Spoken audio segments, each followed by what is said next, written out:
शुरू करें। ॐ भूर्भुवः स्वः तत्सवितुर्वरेण्यं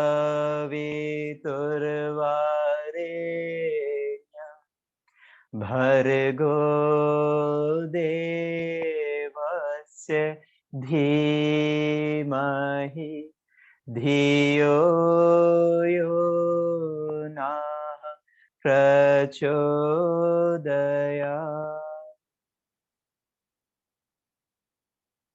दोनों हाथ करें, धीरे से अपनी आंखें खोल लीजिए।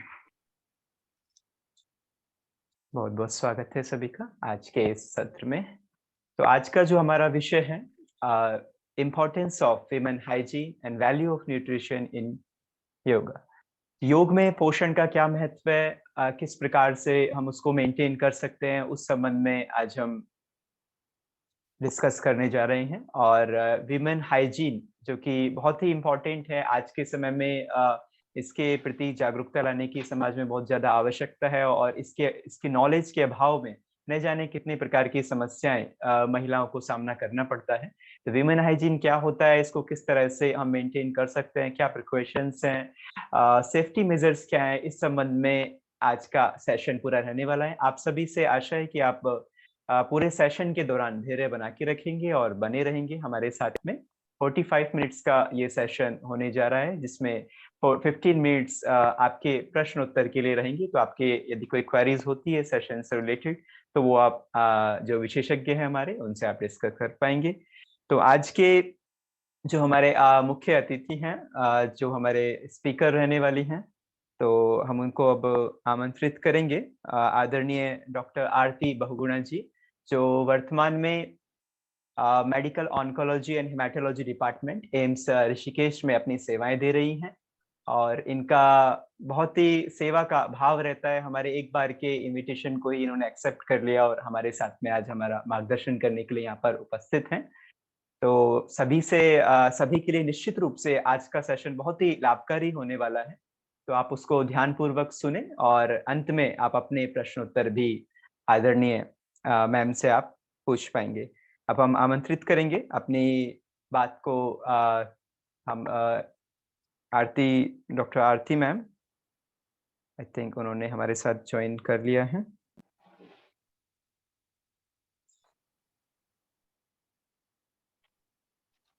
जी मैम, आप शुरू कर सकते हैं। It is over to you now. Thank you so much for joining us. धन्यवाद विवेक जी। Welcome ma'am.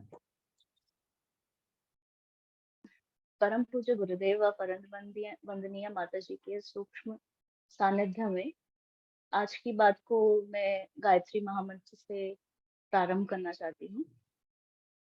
ओम भूर्भुवः स्वः तत्सवितुर्वरेण्यं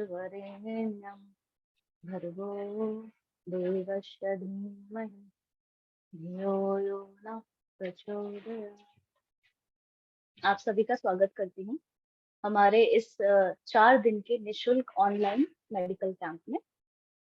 मैं डॉक्टर आरती बहुगुणा आपके साथ आज योग के माध्यम से कुछ इम्पोर्टेंट पॉइंट्स डिस्कस करूंगी।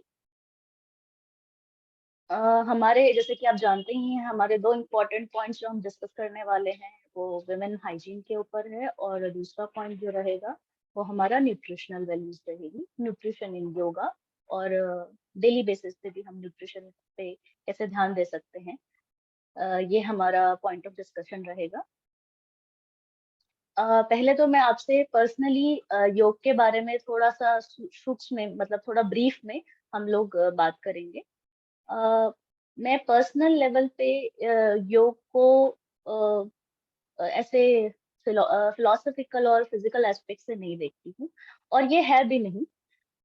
योग अपने में ही एक बहुत बड़ा बड़ा वर्ड है, और योग हमें एक बैलेंस बनाने में हेल्प करता है। बैलेंस किसमें? हमारे बॉडी में और हमारे माइंड में, नेचर में और ह्यूमन बीइंग में।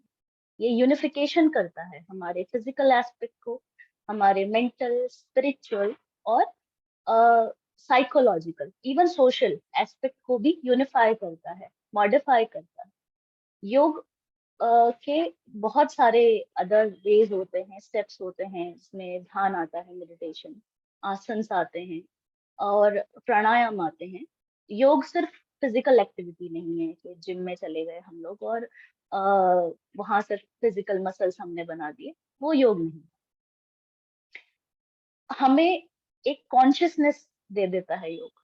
अगर हम ध्यान करते हैं तो कॉन्शियसनेस किसके लिए? कॉन्शियसनेस जो चीज हम देख सकते हैं, जो फिजिकल है, हम अपनी आंखों से देख सकते हैं, वो तो सभी जानते हैं, उस पर हम अलर्ट रहते हैं, अवेयर रहते हैं। बट हम एक कॉन्शियस लेवल हमारा डेवलप हो जाता है उन चीजों के लिए जो चीज हम देख नहीं सकते। अब मैं देख नहीं सकते, हम उस चीज के बारे में क्यों बात करें? मॉडर्न साइंस भी इस चीज को कहती है, जो चीज हम देख नहीं सकते, जैसे माइक्रो ऑर्गेनिजम्स। हम माइक्रो ऑर्गेनिजम्स को देख नहीं सकते, माइक्रोस्कोप से देखते हैं, बट वो प्रेजेंट है नेचर में। ऐसा तो है नहीं कि जो चीज हम देख नहीं सकते वो प्रेजेंट नहीं है नेचर में, आप उस चीज को ठुकरा ही नहीं सकते। जो चीज हम नहीं देख सकते, या तो वो हमारे लिए कहीं ना कहीं लाभकारी है, हमारे लिए हेल्प करता है, हमें एनवायरनमेंट में सरवाइव करने में हेल्प करता है। बहुत सारे माइक्रो ऑर्गेनिज्म ऐसे होते हैं जो हेल्प करते हैं, बहुत सारे ऐसे होते हैं जिसके अगेंस्ट हमें फाइट करना पड़ता है सो दैट हम सरवाइव कर सके। बहुत सारे वायरसेस ऐसे होते हैं, जैसे आपने तो लेटेस्ट में सुना ही होगा, इतने सारे वायरसेस हैं। HIV हो गया, कोरोना तो चलिए वो हो गया, पहले से ही था। देन बहुत सारे माइक्रो ऑर्गेनिज्म ऐसे होते हैं जो हमारे लिए अच्छे होते हैं, हमारा नॉर्मल फ्लोरा मेंटेन करके रखते हैं, हमें सरवाइव करने में हेल्प करते हैं। गट में वायरस बैक्टीरियाज होते हैं, वो हमें हेल्प करते हैं ग्रो करने में, ग्रोथ करने में। सो ये भी हमें, इसमें भी हमें अवेयर रहना है। हमारा देखने का तरीका, परसेप्शन हमारा जो है वो मॉडिफाई हो जाता है, उसको मॉडिफाई करने की जरूरत है। और हमारे लिए योग क्या हेल्प करता है? हमारे लिविंग स्टैंडर्ड को मॉडिफाई करता है। मॉडिफाई लिविंग स्टैंडर्ड सिर्फ आर्थिक व्यवस्था से नहीं हम देखेंगे कि हमारा फाइनेंशियल वे में हम मॉडिफाई हो रहे हैं, उसका कोई वैल्यू है भी नहीं। हम मॉडिफाई होंगे फिजिकल, मेंटल, इंटेलेक्चुअल और स्पिरिचुअल वे में मॉडिफाई होंगे हम लोग। तो उसका सबसे अच्छा माध्यम जो हमें मिलता है, सबसे अच्छा तरीका है, वो योग में ही है। ये मेरा लाइफ का अपना बहुत बड़ा नहीं है, बट एक पर्सनल एक्सपीरियंस रहा है। तो हम आज शुरुआत करेंगे, इसमें एक इम्पॉर्टेंट स्टेप जो हम ले सकते हैं वो हम न्यूट्रिशन के तरीके से ले सकते हैं। जो न्यूट्रिशन न्यूट्रिशन में आप सब जानते हैं कि कार्बोहाइड्रेट, प्रोटीन, फैट, ये सब लोग जानते हैं कि कैसा न्यूट्रिशन हमको लेना चाहिए, क्या हमें जंक फूड नहीं खाना चाहिए, सब लोग जानते हैं, फिर भी हम अप्लाई नहीं कर पाते। बहुत सारी चीजें ऐसी है जो हाई प्रोटीन डाइट हमें नहीं लेना चाहिए। हाई प्रोटीन डाइट हमें कहीं ना कहीं हमारी बॉडी में, प्रोटीन की वैल्यू है इंपॉर्टेंट, बहुत इंपॉर्टेंट वैल्यू है, बट हाई प्रोटीन लेने से हमारे बॉडी में ओवर ग्रोथ होने लगती है किसी ऑर्गन की और किसी ट्यूमर की। कहीं ना कहीं देखा गया है कि अगर कोई ट्यूमर ग्रो हो रहा है, कोई कैंसर डेवलप हो रहा है, that is most important risk factor for developing that tumour. उसको डेवलप करने के लिए प्रोटीन का बहुत इंपॉर्टेंट रोल होता है, एक्सेस में प्रोटीन लेना, तो वो हमको नहीं लेना है। ये तो चलिए सब लोग जानते हैं, सबको पता है। बट न्यूट्रिशन में फास्टिंग की क्या वैल्यू है, जिसको हम आजकल वैसे भी बहुत प्रख्यात हो रखा है, बहुत ट्रेंडिंग में भी है, इंटरमिटेंट फास्टिंग। और ये सिर्फ आज ही नहीं है, जब हमारे ऋषि मुनि की हम बात करें तो हम लोग निर्जलिया व्रत रखते थे जिसमें जल नहीं लेते थे। सो ऑल्दो ये आजकल पॉसिबल नहीं है कि पूरा दिन जल ना लेना, बट बहुत लोगों के लिए आज वो करते हैं, वो तब भी वो ये वाले व्रत रखते हैं जिसमें हम जल नहीं लेते। उससे डिहाइड्रेशन के चांसेस बहुत रहते हैं। तो उसमें कॉन्ट्राइंडिकेशंस रहते हैं कि जहाँ पर हमें, कहाँ पर हमें जल वाला व्रत नहीं करना, कि हमें जल के लिए हम निर्जलिया ले व्रत। बट इंटरमिटेंट फास्टिंग हर कोई कर सकता है। सिर्फ कॉन्ट्राइंडिकेशन किन में है? जो बच्चे हैं उनमें, जो लैक्टेटिंग मदर है, ब्रेस्ट फीडिंग मदर है उनमें, प्रेग्नेंट वुमेन्स है उनमें, और जो माल नरिश्ड है, उन लोगों को इंटरमिटेंट फास्टिंग या फास्टिंग नहीं फॉलो करनी चाहिए। इंटरमिटेंट फास्टिंग का क्या मतलब हुआ? 2 स्टेप्स है इंटरमिटेंट फास्टिंग के, 6:8 एंड 5:2। 6:8 में ये है कि 16 ड्यूरेशन के लिए, 16 आवर्स के ड्यूरेशन के लिए आपको फास्टिंग करनी है, और 8 आवर्स के लिए आपको फेड करना है, अपनी मील लेनी है। 8 आवर्स में आप अपनी कैसी भी मील ले सकते हैं, प्रॉपर अपना न्यूट्रिशनल जो आपका दाल चावल रोटी सब्जी आप सब ले सकते हैं। क्या मेरी ऑडिबल सही से है वॉइस? जी मैम, बिल्कुल ऑडिबल है, आप कंटिन्यू रखिए। Thank you so much.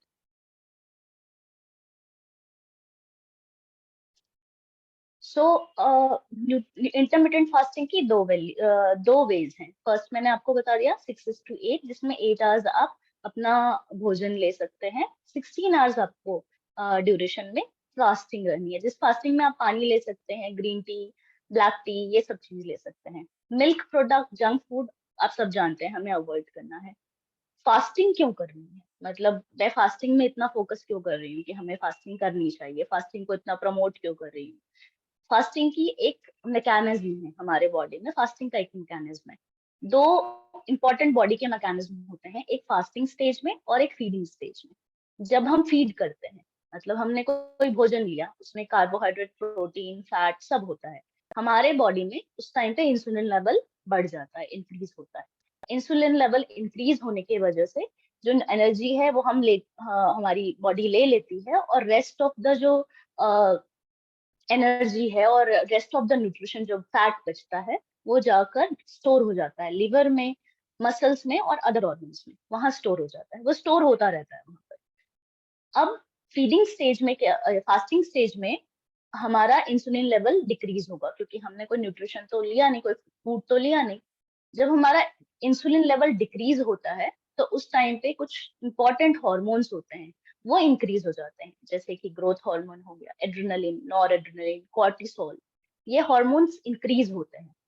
ये हॉर्मोन्स इंक्रीज होने की वजह से बेसल मेटाबॉलिक रेट हमारा इंक्रीज होता है, एनर्जी और बढ़ती है, क्योंकि फैट जो है वो एब्जॉर्ब हो रहा है, फैट से एनर्जी मिल रही है। वीकनेस नहीं फील करते हैं हम फास्टिंग स्टेज में, बिल्कुल भी। वीकनेस वहां है जहां फैट भी नहीं है, जहां मसल वास्टिंग हो रखी है। मसल वास्टिंग मतलब जहां फैट भी नहीं है, जहां लोगों के पास उतना भी न्यूट्रिशन नहीं है, तो that is why contraindicated किन में है, जो माल नरिश्ड है उनमें कॉन्ट्रा इंडिकेटेड है, और किसमें कॉन्ट्रा इंडिकेटेड है, जो प्रेग्नेंट वुमेन्स है उनमें, लैक्टेटिंग, जो ब्रेस्ट फीडिंग, जो ऑलरेडी मदर्स अपने बच्चों को पोषण दे रही है, उनमें भी कॉन्ट्राइंडिकेटेड है। सो एक तो ये चीज हो गया, उसमें हमारा एनर्जी लेवल बढ़ेगा। एथेरोस्क्लेरोसिस एक होता है जिसकी वजह से हार्ट अटैक, हार्ट डिजीज होती है। ब्लड शुगर लेवल ये डिक्रीज होता है, कैंसर जैसे रिस्क फैक्टर्स कम होते हैं। एक मैकेनिज्म ये है। सेकंड मैकेनिज्म क्या है, हमारे बॉडी में एक एमटोर करके प्रोटीन होता है। ये एमटोर प्रोटीन जो होता है ये डिक्रीज हो जाता है जब हम फास्टिंग स्टेज में रहते हैं, तभी डिक्रीज होता है। ये डिक्रीज होता है तो ब्रेन में एक सिग्नल जाता है कि एमटोर प्रोटीन जो है वो डिक्रीज हो गया है। आप एक काम करिए, ऑटोफेजी स्टार्ट कर दीजिए। ऑटोफेजी एक प्रोसेस होता है जिसमें जो हमारे सेल्स हैं, हमारा पूरा शरीर सेल्स और टिश्यूज से मिलकर बना है। सेल्स टिश्यूज बनाते हैं, टिश्यू ऑर्गन बनाते हैं। सेल्स के अंदर छोटे छोटे ऑर्गेनेलीज होते हैं, माइट्रोकॉन्ड्रिया, प्रोटीन, आरएनए, डीएनए, ये सब सेल्स के अंदर होते हैं। जो पुराने प्रोटीन होते हैं, पुराने माइट्रोकॉन्ड्रियाज होते हैं, वो जाके डिग्रेड होते हैं। डिग्रेड क्यों होते हैं? क्योंकि फास्टिंग स्टेज में है, ऑटोफेजी हो रही है। ऑटोफेजी हेल्पफुल होती है हमारे लिए। हेल्पफुल क्यों है? क्योंकि ऑटोफेजी में एक तो एजिंग होती है, हम धीरे धीरे हमारा शरीर जो है वो एक बुढ़ापे के स्टेज में ही जा रहा है, डेड वाले स्टेज में ही जा रहा है। एजिंग हो रही है, धीरे धीरे बुढ़ापा आता है। हम लोग या तो हम बच्चे हैं तो फिर जवान होते हैं, बट एक तो डेथ के स्टेज में ही जा रहा है। हम एजिंग को भी रोक सकते हैं फास्टिंग से। कैसे रोक सकते हैं? जो ये सेल्स होते हैं, इसके अंदर जो ऑर्गेनेलीज होते हैं, या डिग्रेड होते हैं एमटोर प्रोटीन की वजह से। वो जब डिक्रीज होता है, ऑटोफेजी होती है, नए सेल्स बनते हैं, नए मशीनरीज बनती है हमारी बॉडी में। नए सेल्स बनेंगे तो रेजुविनेट होती है बॉडी। तो ये एंटी एजिंग का भी काम करता है फास्टिंग। ये सब फास्टिंग स्टेज में होता है। आप देखेंगे काफी अगर आप गायत्री शांति कुंज से अगर जुड़े हैं तो वहां पर देखेंगे बहुत सारी माताएं हैं जो फास्टिंग बहुत करती हैं। या आप देखेंगे हमारे ऋषि मुनि, उनके चेहरे पे अलग तरह की एक चमक होती है, अलग तरह का एक ग्लो होता है। तो उसका एक बहुत बड़ा रीजन ये भी है कि वो फास्टिंग करते रहते हैं, इंटरमिटेंट फास्टिंग को बहुत ज्यादा ध्यान देते हैं। ये मॉडर्न साइंस भी इसको अप्लाई कर रही है। इसमें हेल्प हमें, एक तो ये तो सेल्फ लिमिटिंग फैक्टर होता है जो ऑटोफेजी है। सेकंड, हमें किन किन चीजों में हेल्प करता है? कैंसर। कैंसर नहीं डेवलप होता है। अगर ऑटोफेजी अपने से होती जा रही है तो कैंसर कभी डेवलप नहीं करेगा, कोई भी इस तरह का ट्यूमर नहीं डेवलप होगा, क्योंकि सेल्स डिग्रेड होते जाएंगे, नए सेल्स बनते जाएंगे, कोई कैंसर नहीं डेवलप होगा, एथेरोस्क्लेरोसिस नहीं होगा, कार्डियक डिजीज नहीं होगी। उसके रिस्क हम, ये जो भी सेशन हम कर रहे हैं, ये सेशन हमारा प्रिवेंशन के ऊपर है। जो चीज हो चुकी है, आप सबने सुना होगा, prevention is better than cure.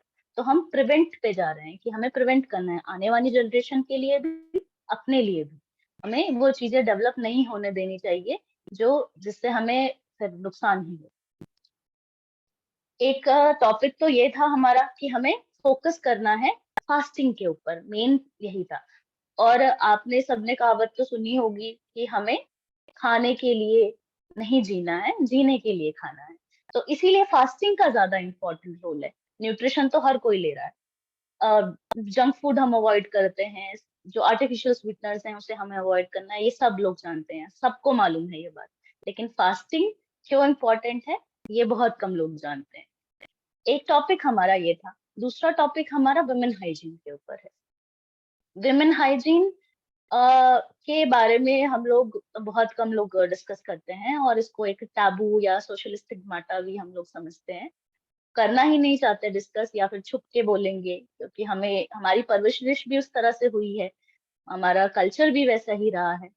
But ये इम्पोर्टेंट इसलिए भी हो चुका है डिस्कस करना इतना ओपनली, क्योंकि आप अगर जानते होंगे, इंडिया के one of the most common cancer in India is cervical cancer.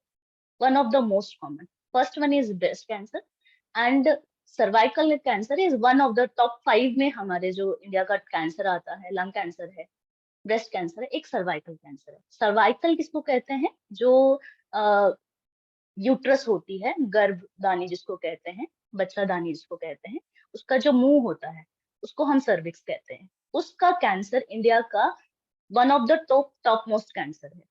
तो उसको हमें प्रिवेंट में लाना है, प्रिवेंशन, ताकि वो आगे आने वाली जनरेशन में कम हो, उसका जो लेवल है वो कम हो। अब उसके लिए हमें कुछ चीजें बहुत जरूरी है जो हमें ध्यान रखनी है। स्टेप्स हैं कुछ जो, सो दैट हम अपने प्राइवेट पार्ट को और ग्रॉइन पार्ट को, हम इसको ग्रॉइन एरिया बोलते हैं, ग्रॉइन एरिया को हम लोग प्रिवेंट कर सके। बहुत सारे इन्फेक्शंस भी बहुत कॉमन है, बैक्टीरियल इन्फेक्शंस हैं, या फिर इरिटेशंस होती है, पिंपल्स होते हैं, बॉयल्स होते हैं, इचिंग होती है, डिस्कम्फर्ट होता है। आप प्राइवेट पार्ट्स में इन्फेक्शन हो तो आप इसको ओपनली वैसे भी नहीं कहीं पे डिस्क्लोज कर सकते हैं। तो हम इसको प्रिवेंट करने के लिए कुछ स्टेप्स देखेंगे। फर्स्ट, अगर आपको इस तरह की प्रॉब्लम हो कि आपको डिस्कम्फर्ट होता है, डिस्चार्ज होता है, इन्फेक्शन ऑलरेडी हो चुका है, या बॉयल्स है, इचिंग है, तो आप क्या करेंगे? इसके लिए अपने आप को सोक करेंगे एक वार्म वाटर में। वार्म वाटर एक टब में लेके, उसमें कुछ ऐड नहीं करना है आपको, सॉल्ट वगैरह ऐसा कुछ भी ऐड नहीं करना है। नॉर्मल जो वार्म वाटर है उसमें अपने आप को सोक करना है। अगर आप डेली भी अपने जो गर्म पानी है, गुनगुना पानी है, उसमें सोक करते हैं, तो वो आपके पार्ट को बहुत अच्छे से क्लीन कर देता है। सेकेंड पॉइंट ये है वार्म वाटर में क्लीन करने का, कि आपका ब्लड सर्कुलेशन उस एरिया में बढ़ जाता है। अगर ब्लड सर्कुलेशन उस एरिया में बढ़ेगा तो बैक्टीरियल ग्रोथ इतनी इजीली नहीं होती है। सेकेंड पॉइंट इज, अगर पिंपल्स हैं या फिर बॉयल्स हैं, इचिंग है, वहां भी आपको हेल्प करेगा। बहुत सिंपल तरीका है कि वार्म वाटर में खुद को डिप करना है, सोक करना है। आप इसको दिन में 3 बार भी कर सकते हैं, दिन में 1 बार भी कर सकते हैं। सेकेंड पॉइंट है, आप अपनी डाइट में योगर्ट, दही या फिर छाछ, बटर मिल्क जिसको हम कहते हैं, इसको हम ऐड करेंगे। दिन में 1 बार ये डाइट में लेंगे। क्यों? क्योंकि योगर्ट प्रोबायोटिक का काम करता है, और हमारे जो जेनाइटल पार्ट है, ग्रॉइन पार्ट है, उसके लिए बहुत ज्यादा ही हेल्पफुल होता है ये योगर्ट और बटर मिल्क। फीमेल्स के लिए बहुत अच्छा होता है। यूजुअली हम लोग अवॉइड करते हैं, नहीं खाती हैं फीमेल्स, दही नहीं अवॉइड करती हैं, छाछ नहीं पीती है, लस्सी नहीं पीती है, बट बिलीव मी, ये सच में बहुत अच्छा होता है हमारे प्राइवेट पार्ट के लिए। पेट में जाके बहुत अच्छा होता है, बिकॉज ये प्रोबायोटिक होता है। प्रोबायोटिक यीस्ट डेवलप नहीं होने देता, या फिर बैक्टीरियल वेजिनोसिस नहीं होने देता। ये सारे बैक्टीरियाज होते हैं जो ग्रो करते हैं। थर्ड पॉइंट, आपको अपने ग्रॉइन एरिया को हमेशा हमेशा ड्राई रखना है, वेट नहीं रखना है। आप टाइट क्लोथिंग करेंगे, स्वेटिंग होगी, वो एरिया आपका वेट रहेगा अगर, तो वहां पर यीस्ट ग्रो होगा, जिसे फंगस बोलते हैं। फंगस यूजुअली कहाँ ग्रो होता है? जहाँ पर नमी होती है, ऐसे एरिया में फंगस ग्रो होता है। तो इंसान में भी ऐसी जगह पे ये फंगस ग्रो होने लगता है, उसको यीस्ट बोलते हैं हम लोग। तो आपको मॉइस्ट नहीं रखना है, उस एरिया को ड्राई रखना है, क्लीन रखना है। थर्ड पॉइंट है आपका, अगर यूटीआई आपको कॉमनली होता है, या फिर इचिंग होती है, या फिर पेन होता है, या फिर यूरिन हो रही है तो एकदम येलो यूरिन हो रही है, अगर इस तरह के आपके सिम्टम्स हैं, दैट इज यूटीआई। तो यूटीआई के बहुत सारे कॉजेज हैं कि अंडरगारमेंट्स हम लोग चेंज नहीं करते हैं, 6 मंथ में एटलीस्ट चेंज करना चाहिए। मेंस्ट्रुएशन के दौरान जो हम कपड़े पहनते हैं, जो हमारे अंडरगारमेंट्स होते हैं, वो डिफरेंट होने चाहिए। जो हम डेली बेसिस पे पहनते हैं उससे डिफरेंट होना चाहिए। किसी के टाल, किसी के जो पर्सनल आइटम्स हैं, हमें यूज नहीं करना चाहिए। टॉयलेट्स हमारे क्लीन होने चाहिए। हमें पब्लिक टॉयलेट, जो हमारे वेस्टर्न टॉयलेट्स हैं, वो हमें यूज नहीं करने चाहिए, इंडियन टॉयलेट्स यूज करने चाहिए। और अगर आप यूज कर भी रहे हैं तो आप कैरियर का काम कर रहे हैं, या तो आपको यूटीआई होगा तो आप वेस्टर्न टॉयलेट यूज करके कैरियर का काम कर रहे हो, दूसरों को स्प्रेड कर रहे हो। या फिर अगर किसी और को है और वो, तो आप वहां से वो इन्फेक्शन लेके आ रहे हैं, यूटीआई। अगर आप टॉयलेट यूज करते हैं तो toilet should be very clean. आपके घर से ज्यादा आपके टॉयलेट साफ होने चाहिए। थर्ड पॉइंट आपका हो गया। फोर्थ पॉइंट है क्लोथिंग। आप जो टाइट क्लोथिंग है वो यूज नहीं करेंगे। रात के टाइम पे सोते हुए आप अपने लूज क्लोथ्स जो होते हैं, कॉटन के स्पेशली, वैसे क्लोथ्स यूज करेंगे। देन आपको ग्रॉइन एरिया का आपको बता दिया है कि वेट नहीं होना चाहिए। अब रेनी सीजन स्टार्ट हो रहा है तो इस टाइम पे आप भीग जाते हैं, तो आपको अपने कपड़े चेंज करके अपने फ्रेश क्लोथ, ज्यादा टाइम के लिए गीले कपड़े पहन के नहीं रखना है, क्योंकि ये बहुत छोटी छोटी सी चीजें होती हैं जिनको हम इग्नोर करते हैं। एंड फिर हम वी वंडर कि हमारे साथ ऐसा क्यों हुआ है, इचिंग क्यों हो रही है, इन्फेक्शन क्यों हो रहा है, डिस्चार्ज क्यों हो रहा है। और हमें डेली बेसिस पे इस तरह का डिस्चार्ज होने लगता है। हम डॉक्टर के पास जाते हैं, वो भी हमें कोई सोल्यूशन नहीं बता पाते। बट ये बहुत छोटी चीजें होती हैं जो हम इग्नोर करते हैं। दैट इज वाई मैं योगा के लिए इसलिए कहती हूँ कि हम इन छोटी चीजों पर ध्यान देने लगते हैं, तो बहुत सारी छोटी छोटी चीजें मिलके हमें एक बड़ा सा फिर प्रॉब्लम क्रिएट कर देते हैं। तो हमें छोटी चीजों पर ध्यान देना है। सेकंड, फोर्थ पॉइंट हमारा, फिफ्थ पॉइंट हमारा क्या है कि जो हमें मार्केट में बताते हैं, कॉस्मेटिक चीजें बोलते हैं कि आर्टिफिशियल फ्रेग्रेंस वाला है, रिफ्रेशिंग है, वी वॉश चलता है, बहुत सारे कॉस्मेटिक प्रोडक्ट्स हैं जो एरियाज को क्लीन करने के लिए, वो प्लीज वो यूज नहीं करने हैं, वो बिल्कुल रबिश है, वो सब मिथ है। सिक्स्थ पॉइंट आपके लिए आसन। आसन, ऑल्दो आपको आसन जो करने होते हैं योग में, वो आप किसी ट्रेनी के ऊपर के साथ ही में करें, उसके सुपरविजन में ही करें, जो थेरेपिस्ट होते हैं, योग थेरेपिस्ट होते हैं और स्पेशलाइज्ड होते हैं। मतलब उनकी क्वालिफिकेशन चेक करके ही आप देखें कि ये क्वालिफाइड हैं, कहाँ से क्वालिफाइड हैं, उनके अंडर में, उनके सुपरविजन में ही आप योग करेंगे, आसन करेंगे, स्पेशली आसन। क्योंकि आसन जो होते हैं हमारे, ये कभी कभी फैटल भी होते हैं, हमारे लिए इंजरी भी कॉज करते हैं। तो आप सडनली आसन करने लगे, कोई इंजरी हो जाए तो मतलब ऐसे ही लेने की देने पड़ जाए कि हम करने चले थे अच्छा, लेकिन यहाँ इंजरी हो गई। तो आपको वो किसी सुपरविजन में ही करना है, किसी योग थेरेपिस्ट जो होते हैं उनके सुपरविजन में। इसमें दो इम्पोर्टेंट आसन जो हमारे लिए, हमारे ग्रोइन एरिया के लिए है, एक होता है भद्रासन और एक होता है आपका एक भद्रासन है और एक सेतुबंध आसन है। दोनों ही आसन हमारे लिए इम्पोर्टेंट क्या रोल प्ले करते हैं कि ये हमारा जो ग्रॉइन एरिया है वहां का ब्लड सर्कुलेशन बढ़ा देता है। अगेन, जब ब्लड सर्कुलेशन बढ़ेगा तो हमारा बैक्टीरियल वेजिनोसिस और यीस्ट जैसी जो बीमारियां हैं वो नहीं होगी। इसमें हमारे हाइजीन का एक तो ये इम्पोर्टेंट रोल है। जैसे आपने देखा है कि हमारा ये चला है, आंदोलन चला है, स्वच्छ भारत अभियान। तो स्वच्छ भारत सिर्फ भारत को ही स्वच्छ नहीं रखना है, खुद को भी हमें स्वच्छ रखना है, खुद को भी हमें सफाई रखनी है। सो दैट अगर हम खुद ठीक रहेंगे तो हमारा आसपास का एरिया भी हमको अच्छा अच्छा ही चाहिए होगा, हाइजीनिक ही चाहिए होगा, अगर हम खुद से साफ रहते हैं। मेंस्ट्रुएशन में मैंने आपको बता दिया है। मेंस्ट्रुएशन में आपको इम्पोर्टेंट जो चीजें हैं कि आपको पैड्स का बहुत ध्यान रखना है कि आप पैड्स 6 6 आवर्स में चेंज करते रहें।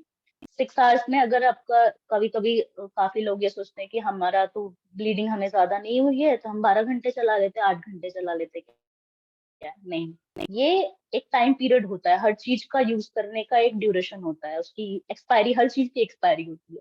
ऐसे ही जो ये प्रोडक्ट्स आते हैं या हम सैनिटरी नैपकिन यूज करते हैं, इनकी भी एक्सपायरी होती है। तो ये 4 to 6 आवर्स में हमें चेंज करना ही है अगर आप ये सैनिटरी नैपकिन यूज करते हैं। कपड़े वगैरह हम जानते हैं हमें नहीं यूज करना चाहिए, वो इन्फेक्शन फिर अगेन कॉज करते हैं। थर्ड थिंग, अंडरगारमेंट्स, कोशिश करिए कि आपके जो ये अंडरगारमेंट्स हैं मेंस्ट्रुएशन के टाइम पे ये अलग हो और बाकी डेज के अलग हो, क्योंकि ये फिर अगेन आपको इचिंग रहेगी, डिस्चार्ज होगा।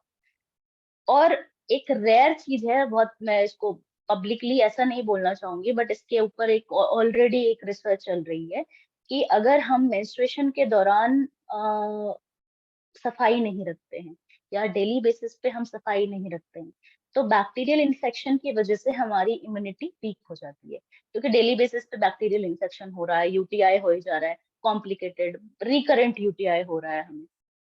इसकी वजह से रिस्क किस चीज का ज्यादा है? सर्वाइकल कैंसर का रिस्क बहुत ज्यादा होता है, क्योंकि जैसे ही इम्यूनिटी वीक होगी वैसे ही कुछ वायरसेस होते हैं, लाइक एचआईवी हो गया, ह्यूमन पेपिलोमा वायरस, जो कि कैंसर कॉज करता है। सर्वाइकल कैंसर का कॉज करने का जो रिस्क फैक्टर है, जो एजेंट है जो कॉज करता है, वो होता है human papilloma virus. Human papilloma virus है, बैक्टीरिया नहीं है। ये वायरस कब एक्टिवेट होता है या फिर कब आपके ऊपर अटैक करता है? जब आपकी इम्यूनिटी वीक होगी। इम्यूनिटी कब वीक होती है? जब बैक्टीरियल इन्फेक्शन हो रखे हों या ऑलरेडी बॉडी वीक हो, इम्यून सिस्टम वीक हो। इम्यून सिस्टम वीक तब हो सकता है, या फिर वो आपका ग्रॉइन एरिया तब वीक होगा जब ऑलरेडी आपको इन्फेक्शन हो रखे हों। तो कहीं ना कहीं देखा गया है रिसर्च में कि अगर रिकरेंट इन्फेक्शन हो रहे हैं ग्रॉइन एरिया में, तो that will lead to cervical cancer, और आपके इस एरिया के कैंसर डेवलप होते हैं। तो कहीं ना कहीं एक स्क्रीनिंग भी है और अवेयरनेस भी है, हमारा अवेयरनेस प्रोग्राम भी है कि सारी फीमेल्स इस चीज के लिए अवेयर रहें। आप यकीन मानिए, इंडिया में cervical cancer is one of the most common cancer. तो मतलब सोचे कितनी फीमेल्स होंगी जिनको पता ही नहीं होगा कि सर्वाइकल कैंसर इस वजह से भी कॉज हो रहा है कि हम लोग इतना अनहाइजीनिक रह रहे हैं। और बिलीव मी, काफी लोगों को होगा जिनको नहीं पता होगा कि ये अनहाइजीन की कैटेगरी में आते हैं हम लोग, हाइजीन की कैटेगरी में नहीं आते हैं। 8 8 आवर्स में हम चेंज तो कर ही रहे हैं, 12 घंटे बाद हम तो चेंज कर ही रहे हैं। अंडरगारमेंट्स कोई बात नहीं, ये नहीं, दूसरा यूज कर लेते हैं, नायलॉन के यूज कर लेते हैं, कॉटन के यूज करने हैं। तो ये सारी बहुत छोटी छोटी चीजें हैं जो कहीं ना कहीं मिक्सअप होके फिर बड़ा ब्लंडर कर देती है। तो हमें इन छोटी चीजों पे बहुत ध्यान देना है, बहुत फोकस करना है, और अपने लाइफस्टाइल को मॉडिफाई करना है। ये एक तरीका है मॉडिफाई करने का। इसमें अदर स्टेप्स भी हैं, बहुत सारे स्टेप्स हैं, वो हमारे आने वाले सेशन में डिस्कस किए जाएंगे। सो आज के सेशन के लिए इतना ही है। आज में हम दो चीजों का बहुत इम्पोर्टेंट जो चीजें हैं जो हमने लर्न किया है, वो ये है कि first thing, we will live to eat, और सॉरी, हम लोग खाने के लिए नहीं जिएंगे, हम जीने के लिए खाएंगे, मोस्ट इम्पोर्टेंट थिंग है। और सेकंड थिंग है कि हमें जो हाइजीन है, जो स्वच्छ भारत अभियान है, वो बाहर नहीं, हमें अपने शरीर के लिए भी वो फॉलो करना है। धन्यवाद। बहुत बहुत धन्यवाद मैम आपका, आपने अपना अमूल्य समय दिया। आप किसी के कोई प्रश्न हो तो आप लोग पूछ सकते हैं। इससे संबंधित जो मैम ने अभी डिस्कस किया कि किस प्रकार से इंटरमिटेंट फास्टिंग के बारे में हमें बताया, जो रेशोस बताए, और कॉन्ट्रा इंडिकेशंस की हमने बात की कि हमें कब प्रेगनेंसी की हमने बात की, और माल न्यूट्रिशन है तो उस कंडीशंस में हमें किस प्रकार से फास्टिंग को अवॉइड करना चाहिए, हाइजीन मेंटेन करने की बात की। इससे संबंधित आपके यदि कोई प्रश्न है, कोई डाउट्स है, तो आप अभी पूछ सकते हैं। हमारा मार्गदर्शन करने के लिए मैम अभी यहाँ पर हैं, आप हैंड रेज कर सकते हैं।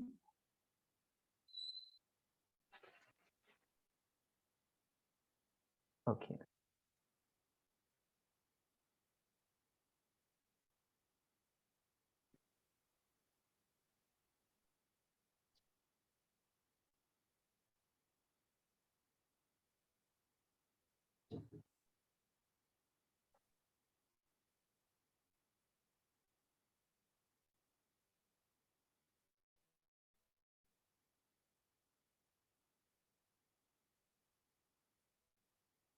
प्रियंका जी, आप अनम्यूट कर सकते हैं। पहला प्रश्न हम प्रियंका जी से लेना चाहेंगे। प्रियंका वालिया जी।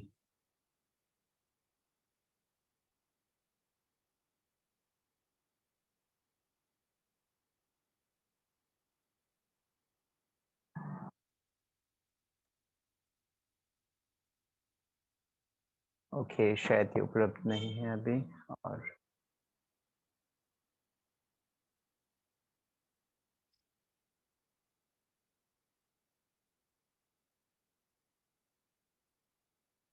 रियलमी आईडी से किसी ने ज्वाइन किया हुआ है, आप भी अनम्यूट कर सकते हैं। मेरा क्वेश्चन है, जी बोलिए प्लीज। मैम मेरा क्वेश्चन है कि मेंस्ट्रुएशन साइकिल में डाइट का क्या इफेक्ट पड़ता है? हमें किस टाइप की डाइट लेनी चाहिए? एक्चुअली कहते हैं कि दूध वगैरह नहीं लेना चाहिए, तो इससे हमारे क्या इफेक्ट पड़ता है वुमेन्स में? मेंस्ट्रुएशन में हमें डाइट कैसी लेनी चाहिए? देखिए, मेंस्ट्रुएशन के टाइम पे हमारे एक्चुअल में होता क्या है कि हमारे प्रोस्टाग्लैंडिन्स होते हैं। प्रोस्टाग्लैंडिन्स क्या होते हैं? जो हमें पेन कॉज कराते हैं, पेन फील कराते हैं, वो रिलीज होते हैं। प्रोस्टाग्लैंडिन का को सप्रेस नहीं करना है हमें, कि हमें कुछ ऐसा फूड लेना है ताकि हमें पेन एक्चुअल में होता है। हम जैसे हॉट वाटर बॉटल लेते हैं तो उससे हमें लगता है कि हमारा जो पेन है वो कम हो गया है। वो एक्चुअली सेंसेशन चेंज होता है, पेन हमें होता रहता है क्योंकि प्रोस्टाग्लैंडिन रिलीज होते हैं। हमें ब्लॉटिंग होती है इस वजह से, हमारी जो यूट्रस है उसमें कॉन्ट्रैक्शन होता है, रिलैक्सेशन होता है। दैट इज वाई जो हमारा ब्लड है वो इजीली फ्लो हो पाता है। तो हमें उसको सप्रेस करने के लिए ल्यूकवार्म वाटर हम ले सकते हैं। हम ल्यूकवार्म गर्म पानी, जरूरी नहीं है कि गर्म पानी पिए, पर हम ल्यूकवार्म वाटर लें ऐसे टाइम पे। स्पाइसी फूड हमें नहीं लेना चाहिए। अचार वगैरह जैसी चीजें होती है वो मैम हमें आप नहीं ऑडिबल खाना नहीं चाहिए। है। मैं ऑडिबल नहीं? जी मैम, जी मैम अभी ठीक है। I think network issue. जी मैम कंटिन्यू कीजिए, अभी ठीक है। तो हमें जो स्पाइसी फूड है, जंक फूड है, वो तो वैसे भी नहीं खाना चाहिए, बट स्पाइसी फूड हमें अवॉइड करना चाहिए। आप कोशिश करिए मेंस्ट्रुएशन के टाइम पे अब जितना कम सॉल्ट और स्पाइसी फूड हो, वो जितना कम ले सके वो उतना ज्यादा आपके लिए हेल्पफुल होगा, आपको उतना आराम मिलेगा। ब्लॉटिंग होती है ऐसे टाइम पे, ब्लॉटिंग तो समझते हैं आप, गैस बनती है, पेट फूलता है, तो आप दूध लेंगे क्योंकि काफी लोगों को दूध लेने से ब्लॉटिंग होती है। तो आपको दूध इसीलिए अवॉइड करने के लिए बोलते हैं। जिनको ब्लॉटिंग का इश्यू नहीं होता वो लोग दूध ले सकते हैं, कोई ऐसा कॉन्ट्राइंडिकेशन नहीं है कि बिल्कुल दूध नहीं लेना है, मिल्क प्रोडक्ट्स नहीं लेने हैं, दही ले सकते हैं आप। दूध ना लेने का एक ही रीजन होता है कि दूध से ब्लॉटिंग होती है। तो जिनको ऑलरेडी ब्लॉटिंग का इश्यू है वो तो फिर उनको ब्लॉटिंग दूध से भी होगी, इसीलिए अवॉइड करते हैं, अदर कोई रीजन नहीं है दूध को अवॉइड करने का। मैम पेन किलर्स का इफेक्ट्स क्या होता है? एक्चुअली कहते हैं कि पेन किलर्स नहीं लेनी चाहिए हमें, ज्यादा पेन होती है। पेन किलर्स देखिए क्या होती हैं, जो दो तरह की पेन किलर्स आती हैं। एक पीसीएम पैरासिटामोल होती है, एक हमारी जो हमारे बहुत इजीली अवेलेबल है, हमारे हॉस्पिटल्स में तो मिलती ही है, बट मेडिकल स्टोर में भी इजीली मिल जाती है, उसके लिए प्रिस्क्रिप्शन की जरूरत नहीं होती। तो आप पीसीएम ले सकते हैं। बट जो मेफ्टाल स्पास हम लेते हैं, मेफ्टाल स्पास नाम से एक स्पास्मोडिक मेडिसिन आती है, वो हमें नहीं लेना चाहिए, क्योंकि वो मेफ्टाल क्या करती है, जो कॉन्ट्रैक्शन है उसको रोक देती है। मेफ्टाल का एक काम होता है वो कॉन्ट्रैक्शन रोक देगी। कॉन्ट्रैक्शन तो होना अच्छी बात है, अगर कॉन्ट्रैक्शन होगा तो उतने अच्छे से आपका जो ब्लड वेसल्स है वो स्क्वीज होके वहां से ब्लड फ्लो होगा, जो ब्लड निकलेगा, जो खराब खून है वो निकलेगा अगर स्क्वीज होगा। मतलब कॉन्ट्रैक्शन हो रहा है तो जो वेसल्स होती हैं वो उतने अच्छे से स्क्वीज होके वो ब्लड निकल जाता है। बट अगर कॉन्ट्रैक्शन रुक जाएगा तो अच्छे से फ्लो नहीं होता, ब्लड फ्लो अच्छे से नहीं होता। हमें तुरंत के लिए तो राहत मिल जाती कि पेन नहीं हो रहा है, तो हमने दवाई ले ली, हम ठीक हो गए, बट वो कहीं ना कहीं जो ब्लड है, वो फ्लो है, वो कहीं ना कहीं कम हो जाता है, अच्छे से फ्लो नहीं होता है। एक रीजन ये है, मेफ्टाल स्पास जैसी मेडिसिन हमको अवॉइड करनी चाहिए। बट अगर बहुत सीवियर पेन है, बहुत ज्यादा दर्द हो रहा है, तो हम लोग ये नॉर्मल पीसीएम ले सकते हैं, आइबुपेरा ले सकते हैं, और एक डाइसाइक्लोमीन आती है, स्पाइसमोटिक मेडिसिन होती है, वो हम ले सकते हैं। तो इस तरह की दवाई ले सकते हैं, बट मेफ्टाल स्पास हमको अवॉइड करनी चाहिए। Thank you so much ma'am. Next प्रश्न प्रियंका वालिया जी, यदि आप अपना प्रश्न पूछना चाहते हैं तो अनम्यूट कर सकते हैं। आयुषी गुप्ता जी, अपना प्रश्न पूछ सकते हैं।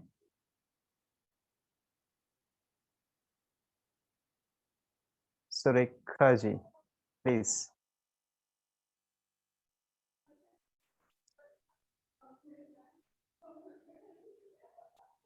मैम ये पूछना है कि मतलब उस टाइम जी आयुषी गुप्ता जी, प्लीज बोलिए आप। जी उस टाइम पे मतलब नींद नहीं अच्छे से आती है, तो उसके लिए कुछ मेथड बता दीजिए। मेंस्ट्रुएशन में नींद नहीं आती है और डेली बेसिस पे आपको आती है? जी थोड़ा सा मतलब नींद डिस्टर्ब हो जाती है वैसे। ठीक है, आप उसके लिए वैसे तो आपको इन चीजों के लिए एक बार अपने गायनेकोलॉजिस्ट या फिर फिजिशियन, मैं स्पेशली ये नहीं बोलूंगी कि सिर्फ गायनेकोलॉजिस्ट को दिखाओ, एक बार फिजिशियन को भी आपको अपने कंसल्टेंट या जो भी डॉक्टर्स होते हैं उनसे एडवाइस लेनी चाहिए, क्योंकि नींद ना आने का सिर्फ एक रीजन ये नहीं होता कि सिर्फ मेंस्ट्रुएशन में ही नींद नहीं आ रही है। मे बी आपकी स्लीप पैटर्न जो है वो ऑलरेडी ही डिस्टर्ब्ड हो, तो आपका जो डेली बेसिस का स्लीप पैटर्न है वो ठीक रहे, बट मेंस्ट्रुएशन में ही आपको इश्यू हो रहा है, तो दैट इज मे बी जी मेरे साथ होता है अदर ऐसे ही। कॉज। तो ये अदर कॉज भी हो सकता है, ऐसा नहीं है कि इसके लिए आपको तुरंत से मैं कोई दवाई बता दूं और आप एकदम ठीक हो जाए, इसका ऐसा नहीं होता है। इसके लिए प्रॉपर हमें हिस्ट्री लेनी पड़ती है। तो सिर्फ नींद ना आना, जैसे आप कोई सिम्टम बता रहे हैं कि बुखार आ रहा है मुझे और बुखार की मैं दवाई दे दूं आपको, तो ये गलत चीज है। हम क्या करते हैं, बुखार आया, हमने एक पैरासिटामोल खाया, हम ठीक हो गए। बुखार आना तो सिम्टम होता है, एक साइन है कि आपके अंदर कुछ कुछ पनप रहा है, कोई ऐसी एंटीजन कोई बाहर से ऐसा आया है जो आपकी बॉडी के लिए अच्छा नहीं है। तो हमारी बॉडी क्या करती है, टेम्परेचर बढ़ा देती है। तो यही चीज है, ये एक सिम्टम है।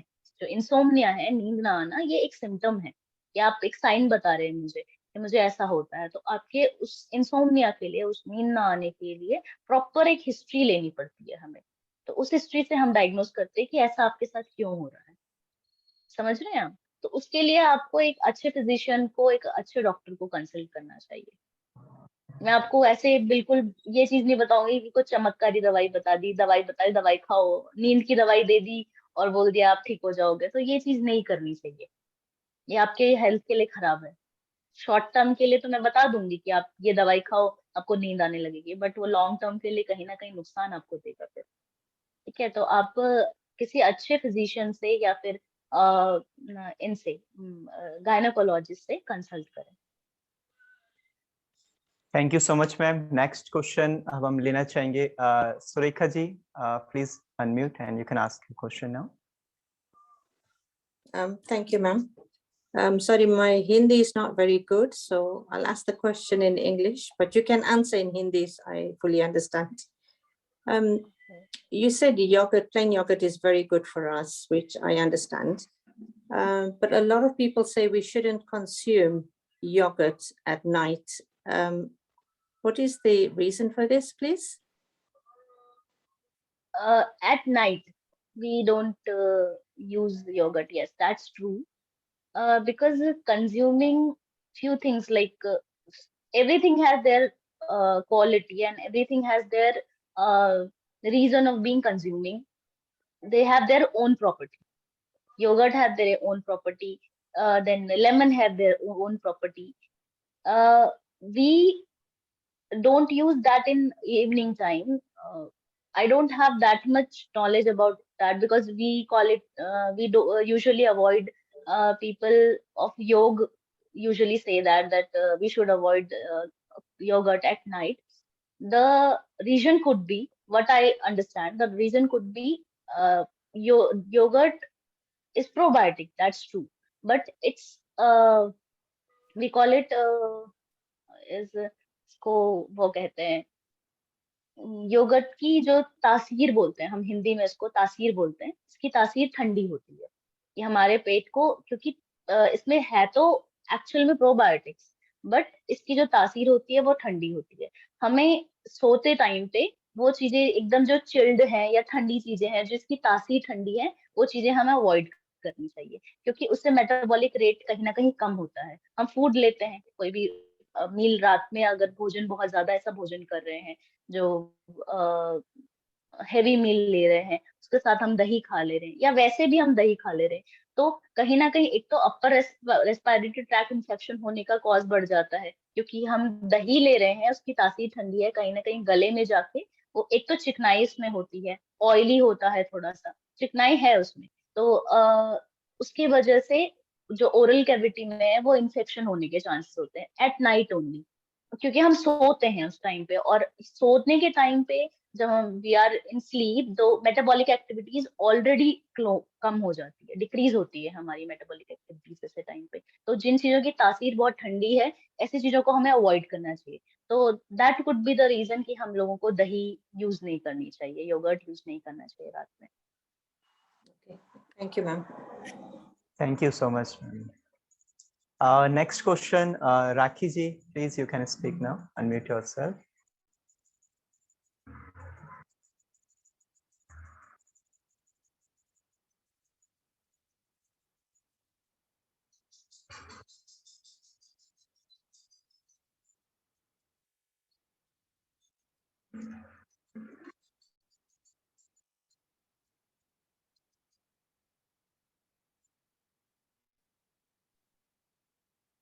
Hello? Please, yes. Oh, Yes, sorry, please. I could not unmute myself, sorry. Pranam, thank you for the very nice lecture. I have a question. बोलते हैं जब menstruation होता है तो वो resting का period होता है, ज़्यादा exercise और exertion नहीं करने को। लेकिन जब ये जब perimenopause या menopause होता है तो ये periods they get a bit mixed up. They are shorter, they are longer, they are irregular. Sometimes if it is longer than 5 days, इसके बाद में क्या करते हैं? You should not exercise at all. How long can you put a pause? Because if you're in that age, which I am, your body is kind of testing to see how the period length is and all. So ये exercise का क्या relationship आप recommend करते हैं ये menstruation से? Excessive exercise or exertive exercise, it should be avoided. But some asanas are there. I told in my session that 2 asanas, Bhadrasana and Setu Bandhasana. 2 asanas are there. They are not that aggravative or exertive. You can do that those asanas, but you should avoid that that exercise which will cause your body injure, or the exercise you should avoid those exercise. Second thing is, you asked me the periods are longer, so you're asking me about after menopause or pre-menopause? Before menopause. Please unmute yourself.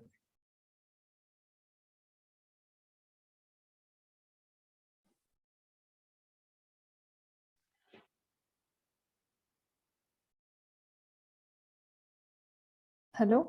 Like there is pre-menopause, during menopause, and after menopause. ये peri के बारे में. Pre-menopause. Okay. So yeah, pre-menopause there would be excessive bleeding. The cause would be many, but it is not necessary that having periods more than 7 is pathological only. That is not important. Okay. Pre-menopause, it can cause more than 7, 9, 10 days periods. So it is not important that it should be pathological only. But if it is during your adolescent age or during adult age, the periods are more than 7 days, so you should seek medical advice. Okay. Thank you. Thank you, ma'am. Next question, Jyoti Kabra ji, please unmute yourself. You can ask. Thank you, sir. Good evening, ma'am. मेरा question intermittent fasting के बारे में था कि ये हफ्ते में या महीने में हम कितनी बार कर सकते हैं मैम? आप इसको कंटिन्यूस कर सकते हैं, कंटिन्यूस जब तक आप चाहें, क्योंकि जो कैलोरी और कीटो डाइट हम लोग फॉलो करते हैं वो हमारी बॉडी क्या होती है कि अडेप्ट करने की हमारी बॉडी की आदत होती है। अगर हम किसी भी एरिया में जाते हैं तो वो एक टाइम बाद अडेप्ट कर लेती है। जैसे कीटो डाइट में ऐसा होता है, कैलोरी हम मॉनिटर करते हैं कि कैलोरी डाइट फॉलो करेंगे, एक टाइम बाद हमारी बॉडी आके उसको अडेप्ट कर लेती है। बट जो इंटरमिटेंट फास्टिंग है वो आपकी लाइफ टाइम के लिए है, आप जितना टाइम तक चाहें तो उसको फॉलो कर सकते हैं। इसमें आपको एक मैंने 6:8 बताया, 5:2 बताया, एक और मैं आपको बताती हूँ। आप हफ्ते में अस्वाद व्रत कर सकते हैं। अस्वाद व्रत का भी बहुत इंपॉर्टेंट रोल होता है कि आप बिना चीनी और बिना नमक का जो खाना होता है, जिसमें आप दूध ले सकते हैं, रोटी ले सकते हैं, ये चीज खा सकते हैं, या फल खा सकते हैं। फल में भी बहुत जो स्वीटनर, जो आर्टिफिशियल स्वीटनर आपने देखे हैं आजकल ऐसे फल आने लगे, तो उनको आप अवॉइड करें। अस्वाद बहुत ज्यादा हेल्पफुल है। आपके जो हार्ट डिजीज हैं और जो हाइपरटेंसिव पेशेंट्स हैं, उनमें देखा गया है कि अस्वाद व्रत, क्योंकि ये मैं शांति कुंज से जुड़ी हूँ, गुरुदेव से जुड़ी हूँ, विश्वविद्यालय जो है उन्हीं का बनाया गया है, जो देव संस्कृति विश्वविद्यालय है। उन्होंने भी अपनी किताबों में इसके बारे में वर्णन किया है, लिखा हुआ है कि अस्वाद व्रत हमारे लिए क्यों इम्पोर्टेंट है। उन्होंने भी इंटरमिटेंट फास्टिंग के बारे में लिखा है, जो हमारे ऋषि मुनि रहे हैं उन्होंने भी इंटरमिटेंट फास्टिंग करी है। तो एक 16:8 वाला है, एक 5:2 वाला है। ये 2 डेज जो है कॉन्जिक्यूटिव नहीं होने चाहिए। 3 डेज बाद आप कर सकते हैं, 3 डेज में, और 2 डेज बाद, कंटिन्यूस 2 डेज नहीं करिए। तो आप चाहें तो इसको कंटिन्यूस फॉलो कर सकते हैं।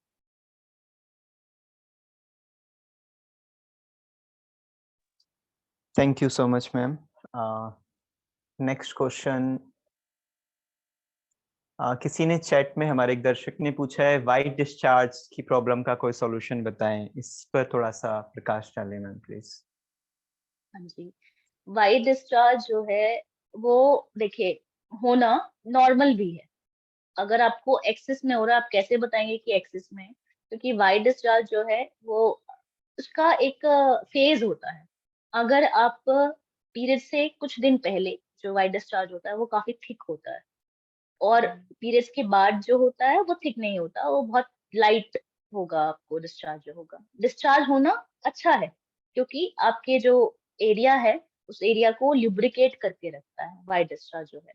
अगर वो एक्सेस में हो रहा है, स्मेली है, आप उसको खुद से ऑब्जर्व कर सकते हैं कि आपका जो वाइट डिस्चार्ज है वो स्मेली है, या फिर आपका ज्यादा वेट हो रहा है, उस एरिया को ज्यादा वेट कर रहा है, आपके जो अंडरगारमेंट्स है वो ज्यादा वेट हो जा रहे हैं, और फिर उसके बाद स्मेल भी कर रहा है। तो उसके बहुत सारे कॉज है। उसके बैक्टीरियल वेजिनोसिस भी उसका कॉज है, और यीस्ट भी फॉर्म हो रहा है।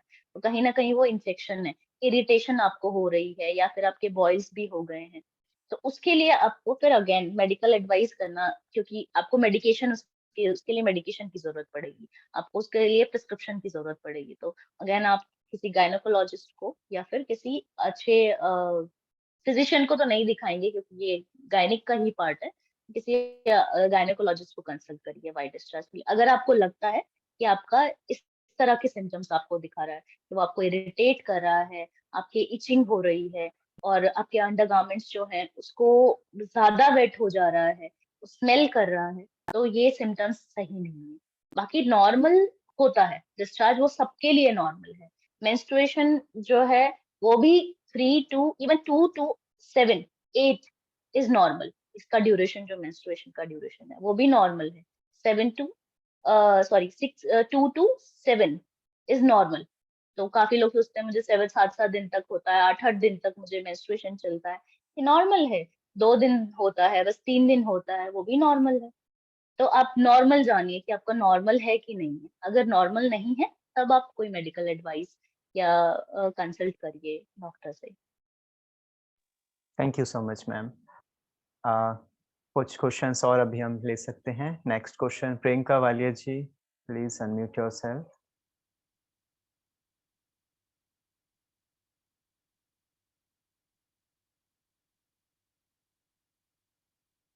Okay, I think he is not available. Rudri ji, you can ask your question. Hello, प्रणाम मैम। मैम मेरा क्वेश्चन ये था कि जो मेंस्ट्रुअल ब्लड होता है वो डर्टी होता है या क्लीन होता है, क्योंकि मैंने कहीं ऐसा मिथ है कि मेंस्ट्रुअल ब्लड जो है वो डर्टी होता है, but the fact is I have heard that it is clean, so there is a confusion, please clear that. Clean और डर्टी आप किस पर्सपेक्टिव से बोल रहे हैं? मैम क्लीन और डर्टी आप किस पर्सपेक्टिव से बोल रहे हैं? कैसे बोलेंगे क्लीन है डर्टी है? जो हमारा नीचे का पार्ट है, जो जिसे एक्सक्रीट कर रहे हैं हम, एक्सक्रीट तो हम बहुत सारी जगह से करते हैं। हम स्वेट भी हमारा एक्सक्रीशन का पार्ट है, हमारा सलाइवा भी एक्सक्रीशन का पार्ट है, हमारा टीयर्स भी एक्सक्रीशन के पार्ट हैं। देन और भी जो भी चीजें हम एक्सक्रीट करते हैं वो एक्सक्रीशन में और भी चीजें आती हैं। तो मेंस्ट्रुएशन भी एक्सक्रीशन का फीमेल के लिए बहुत इंपॉर्टेंट रोल प्ले करता है। मेंस्ट्रुएशन डर्टी और क्लीन तो एक सोच है, डर्टी क्लीन एक सोच है, क्योंकि अगर जेनाइटल ऑर्गन से या फिर जो आपका ग्रॉइन एरिया है, प्राइवेट पार्ट से जो भी एक्सक्रीशन हो रहा है, स्टूल है, यूरिन है, उसको भी हम डर्टी ही मानते हैं, उसको भी हम साफ तो नहीं मानते। ऑल्दो यूरिन जो है वो फिल्टर होता है, किडनी से फिल्टर होके निकलता है, तो उसको भी हम साफ तो नहीं मानते हैं। ऑल्दो वो फिल्टर हो रहा है, तो उसको होने वाली चीजों को तो हमें साफ मानना चाहिए। बट वो ऐसी जगह से एक्सक्रीट हो रहा है या एक्सक्रीशन का ही पार्ट है बॉडी का, दैट इज वाई हम उसको इम्प्योर मानते हैं। प्योर इम्प्योर एक मॉडर्न साइंस में इसका कोई रोल प्ले नहीं होता है कि प्योर है, इम्प्योर है, डर्टी है, क्लीन है। इसका कोई वो नहीं है कि मेंस्ट्रुअल जो ब्लड है वो इम्प्योर है। क्योंकि अगर आप इस पर्सपेक्टिव से देखिए, मॉडर्न साइंस के पर्सपेक्टिव से, तो उसमें इम्प्योर जैसी वाली कौन सी चीज है? जस्ट वो एक्सक्रीट हो रहा है। तो जैसे स्वेट है, टीयर है, तो हम इन चीजों को भी तो कलेक्ट करके नहीं रखते ना, हम इसको डिस्कार्ड ही करते हैं। ऐसा तो है नहीं कि हम टीयर को कलेक्ट करके रखते हैं, स्वेट को कलेक्ट कर देते हैं और यूरिन को कलेक्ट करते हैं। तो ये चीजें भी इम्प्योर है क्योंकि ये एक्सक्रीट हो रही है, एक्सक्रीशन का पार्ट है। ब्लड भी, मेंस्ट्रुअल ब्लड भी एक्सक्रीशन का ही पार्ट है, उसको भी हम कलेक्ट करके नहीं रखते। ऑल्दो ऐसा है कि हमारा जो मेंस्ट्रुअल ब्लड है उससे एक बेबी डेवलप होता है।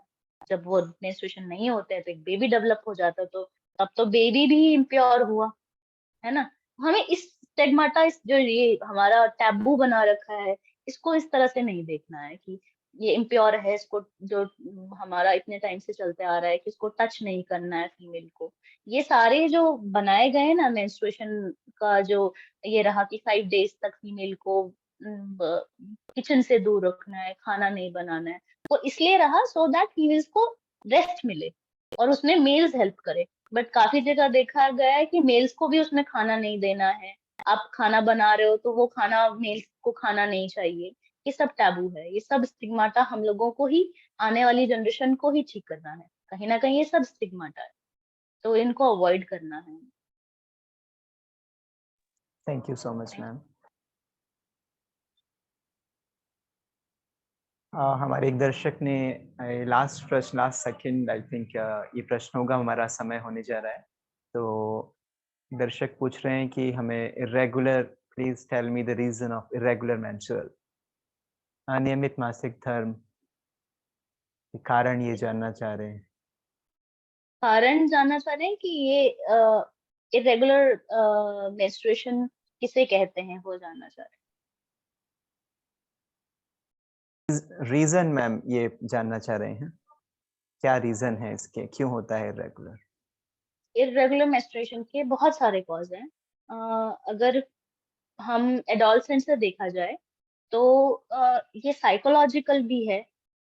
अगर हम इसको साइकोलॉजिकल पर्सपेक्टिव से देखें तो अगर आप स्ट्रेस ले रहे हैं बहुत ज्यादा तब भी इरेगुलर मेंस्ट्रुएशन होता है। उसका क्या रीजन है? अगर जो स्ट्रेस हम ले रहे हैं, क्योंकि देखिए कहीं ना कहीं जो स्ट्रेस लिया जाता है, टेंशन लिया जाता है, ओवर थिंक किया जाता है, वो आपके ब्रेन में एड्रेनलिन, नॉर एड्रेनलिन हॉर्मोन्स ये सारे होते हैं, प्रोजेस्टेरॉन, ईस्ट्रोजन, ये हमारे ब्रेन से निकलते हैं और आपके यूट्रस में एक्ट करते हैं। यूट्रस नहीं रिलीज करता है। यूट्रस में ओवरीज होती हैं जो कुछ हार्मोन्स रिलीज करती हैं, लेकिन कुछ हार्मोन्स ऐसे होते हैं जो हमारे ब्रेन से रिलीज होते हैं और यूट्रस पे एक्ट करते हैं। यूट्रस डेवलप करती है बिकॉज ब्रेन से हार्मोन निकलते हैं, तो वो हार्मोन टाइम टू टाइम निकलते जाते हैं। आप अगर स्ट्रेस लेंगे, आप अपने जो ब्रेन को ओवर एक्ट करने के लिए, ओवर थिंक करने के लिए सोचेंगे, तो वो हार्मोन्स अपने टाइम से नहीं निकलेंगे, कहीं डिस्टर्ब होंगे। अगर ब्रेन के हार्मोन डिस्टर्ब होंगे तो आपके जो यूट्राइन साइकिल है, मेंस्ट्रुअल साइकिल, वो डिस्टर्ब होगी।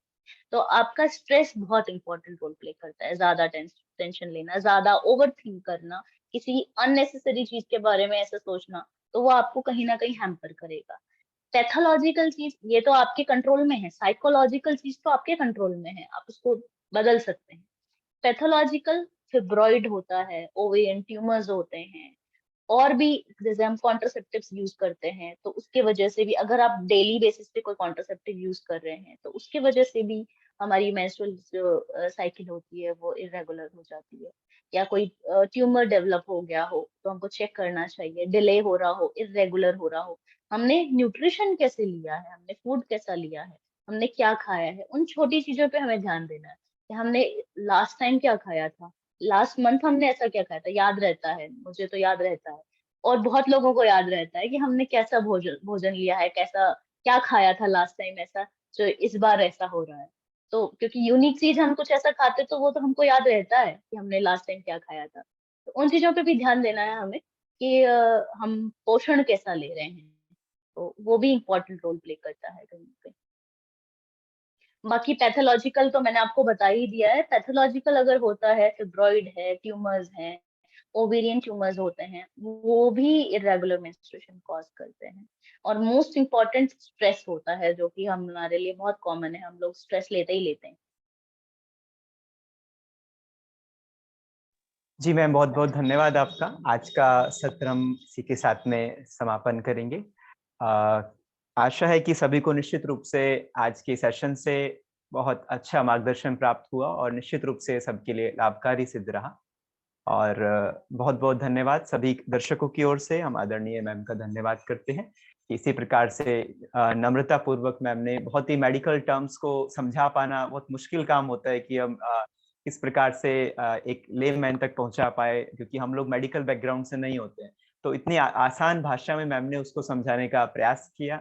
बहुत बहुत धन्यवाद इसके लिए। इसी प्रकार से आप निरंतर सेवा के कार्य में लगे रहें, ऐसी ही ईश्वर से प्रार्थना है। डॉक्टर्स तो बहुत होते हैं देखिए, लेकिन इस प्रकार से सेवा के भाव से जो कार्य करते हैं बहुत ही रेयर होते हैं। आप देखिए समाज के अंदर आजकल जो चल रहा है, अधिकतर केवल एक तरह से उसको प्रोफेशन के रूप में और एक तरह से धन के रूप में, आर्थिक स्थिति के रूप में, अर्थ की दृष्टि से ही देखा जाता है। तो इस प्रकार से सेवा के रूप में काम करना निश्चित रूप से बहुत ही श्रेष्ठ कार्य है जो मैम आप कर रहे हैं। निश्चित रूप से इसी प्रकार से आप लगे रहें और हमको आपका मार्गदर्शन मिलता रहे। बहुत बहुत धन्यवाद इसके लिए। प्रणाम सभी को, प्रणाम। शांति पाठ के साथ में आज का सत्र समापन करेंगे। आंखें बंद। ओम शांति शांति शांति, सर्वारिष्टसु शांतिर्भवतु।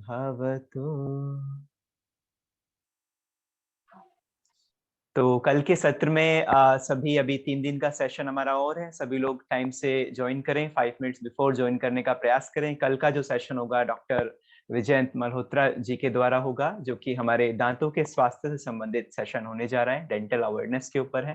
तो निश्चित रूप से वो भी बहुत ही लाभकारी होगा। और ये अंतर्राष्ट्रीय योग दिवस पर हम लोगों का ये कार्यक्रम चल रहा है, तो आप सभी अधिक से अधिक संख्या में इसी प्रकार से कल भी जुड़े। धन्यवाद।